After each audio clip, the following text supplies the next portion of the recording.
दोस्तों नमस्कार, स्वागत है आप सभी का एक बार फिर से 25 प्रश्नों की इस श्रृंखला में। आज अपना 24वां पार्ट है। हर पार्ट में अपन कभी ना कभी पूछे गए प्रश्नों को अपन लेकर आते हैं। आज का पहला प्रश्न है, सिविल अधिकार संरक्षण अधिनियम 1955 के अंतर्गत अगर कंपनियां कोई अपराध करती है तो वह अपराध के उत्तरदायी कौन होगा? अगर कोई कंपनी अपराध कर रही है तो कंपनी का निर्देशक, प्रबंधक और सचिव ये तीनों जिम्मेदार होंगे।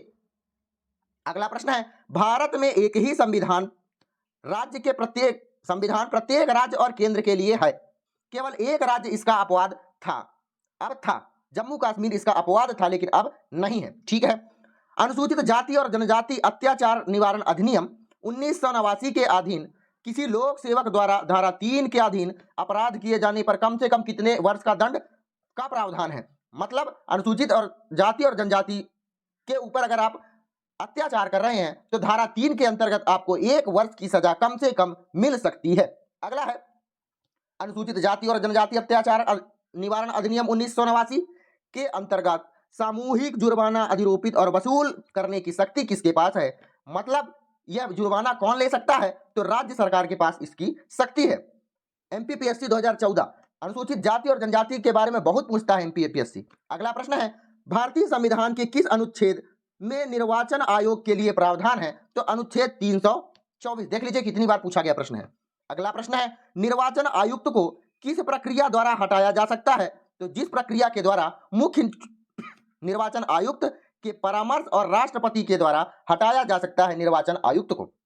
अगला है, किसी उच्च न्यायालय ने अपने महत्वपूर्ण फैसले में कहा था क्या कि आरटीआई के आवेदक को सूचना का अधिकार प्राप्त करने का तो है ही, लेकिन उसके अंतर्गत अगर वह सूचना मांगता है तो मांगने का आवश्यक कारण उसे बताना पड़ेगा। मद्रास उच्च न्यायालय के द्वारा यह कहा गया था कि अगर कोई व्यक्ति आरटीआई दायर करता है तो दायर करने क्यों कर रहा है, यह आरटीआई क्यों मांग रहा है, वह उसका कारण उसको प्रदर्शित करना पड़ेगा आरटीआई में। समझ में आ जाएगा। आरटीआई अधिनियम 2005 में आया था। 2005 में आया था आरटीआई अधिनियम। किस धारा पर किसी राजनीतिक दल को क्षेत्रीय दल के रूप में मान्यता दी जाती है? किस आधार पर किसी राजनीतिक दल को क्षेत्रीय दल की रूप में मान्यता दे दी जाती है, वह धारा कौन सी होगी? तो वह राज्य में या तो लोकसभा अथवा विधानसभा चुनाव में 8% वोट प्राप्त करती हो। अगर वह लोकसभा या फिर विधानसभा में 8% वोट प्राप्त कर लिया हो तो वह क्षेत्रीय दल कहला जाएगा। सरकार को किसके श्रेण्य भाषा घोषित की गई है? कन्नड़ और तेलुगु को सरकार ने श्रेण्य या क्लासिकी भाषा घोषित की है। अगला है, भारतीय जनता पार्टी के गठन के पश्चात इसके प्रथम अध्यक्ष कौन थे? भारतीय जनता पार्टी के गठन के पश्चात इसके प्रथम अध्यक्ष थे ए बी वाजपेयी, अटल बिहारी वाजपेयी। अगला प्रश्न है, मानव अधिकारों की अवधारणा का प्रमुख बल किस पर है? मानव होने के नाते मानव गरिमा पर है। मानव अधिकार मानव गरिमा पर आधारित है। अगला प्रश्न है, भारतीय समाज दल का विभाजन 2 दलों सीपीआई और सीपीआईएम में किस वर्ष हुआ? 1964 में। अगला प्रश्न है किस संविधान संशोधन एक्ट के अंतर्गत मतदाताओं की उम्र को 21 से घटाकर 18 वर्ष कर दी गई? यह कौन सा संविधान संशोधन था? 61वां संविधान संशोधन था। कब हुआ आपको पता होगा या फिर कमेंट बॉक्स में आप बताइएगा। अगला है, भारत में 2013 तक कितने संविधान संशोधन का क्रियान्वयन हो चुका था?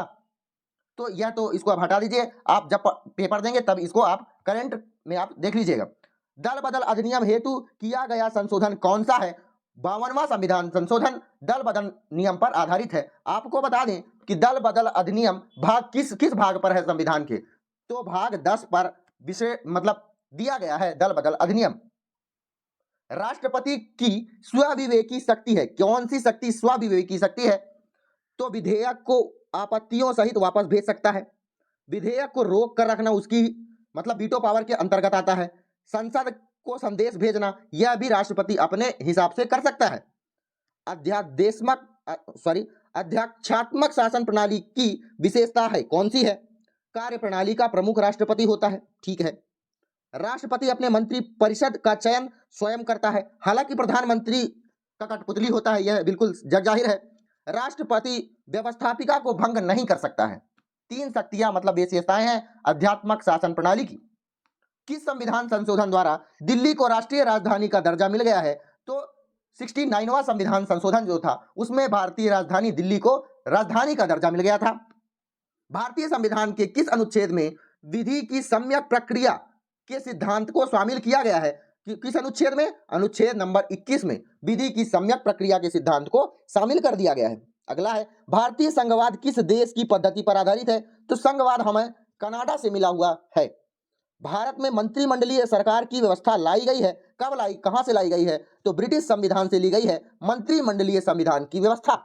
भारतीय संविधान सभा के उद्घाटन अधिवेशन की अध्यक्षता की गई थी, किसके द्वारा की गई थी? उद्घाटन भारतीय संविधान का कौन किया था? कौन अध्यक्ष थे? डॉक्टर सच्चिदानंद सिन्हा जी थे। प्रारूप समिति में एकमात्र कांग्रेसी सदस्य कौन थे? के.एम. मुंशी जी थे। संविधान सभा के उपाध्यक्ष कौन थे? एच.सी. मुखर्जी जी थे। भारत का संविधान अंगीकृत एवं अधिनियमित हुआ कब हुआ? 26 नवंबर 1949 को। 25 प्रश्न यहाँ पर समाप्त होते हैं। अब मिलते हैं आपको 25वीं वीडियो में। धन्यवाद।